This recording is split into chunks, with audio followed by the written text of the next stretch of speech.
नमस्ते दोस्तों, आपका स्वागत है हमारे चैनल पर, जहां हम आपको लाते हैं अद्भुत और प्रेरणादायक कहानियां। आज हम आपको नीम करौली बाबा की एक असली कहानी सुनाने जा रहे हैं, जो आपको रोमांचित कर देगी। तो चलिए इस दिव्य यात्रा को शुरू करते हैं। बाबा के कई भक्तों में एक बुजुर्ग दंपति भी थे, जो कि फतेहगढ़ में रहते थे। बाबा की चमत्कारी कम्बल की यह घटना 1943 की है। एक दिन बाबा जी अचानक बुजुर्ग दंपति के घर पर पहुंच गए। इसके बाद बाबा ने कहा कि वह रात को यहीं रुकेंगे।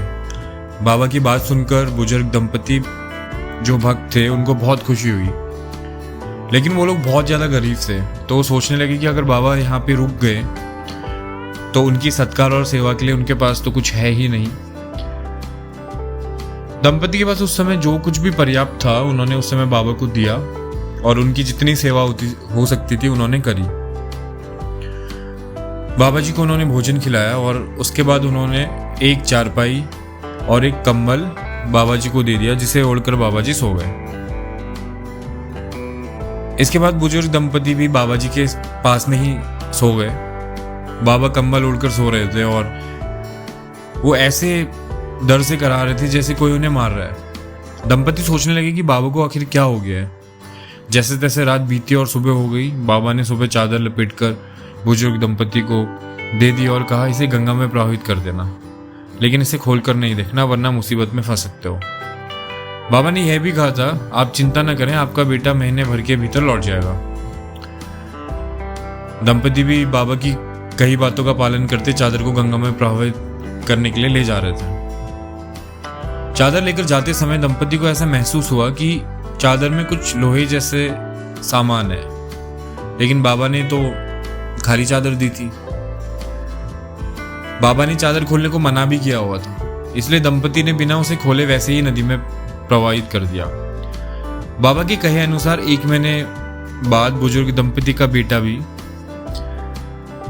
घर लौट आया, एक लड़ाई लड़कर। यह दंपति का इकलौता बेटा था, जो कि उस टाइम में ब्रिटिश फौज में एक सोल्जर था और दूसरे विश्व युद्ध के समय बर्मा फ्रंट पर तैनात था। बेटे को घर पर देखकर बुजुर्ग दंपति की खुशी का ठिकाना नहीं रहा, लेकिन बेटे ने अपने माता पिता को एक ऐसी घटना के बारे में बताया जिसके बारे में सुनकर वो हैरान हो गए। बेटे ने कहा कि लगभग महीने भर पहले एक दिन वह दुश्मन फौजों के बीच घिर गया और रात भर गोलीबारी होती रही। इस युद्ध में उसके सारे साथी मर गए, लेकिन वह अकेला बच गया। बेटे ने कहा कि कैसे बच गया है मुझे भी नहीं पता। उसने कहा कि उस पर खूब गोलीबारी हुई, लेकिन एक भी गोली उसे नहीं लगी। रात भर वह जापानी दुश्मनों के साथ लड़ता रहा, लेकिन जिंदा बच गया। दरअसल ये वही रात थी जिस नीम करौली बाबा बुजुर्ग दंपति के घर आए थे और उनके वहां रुके।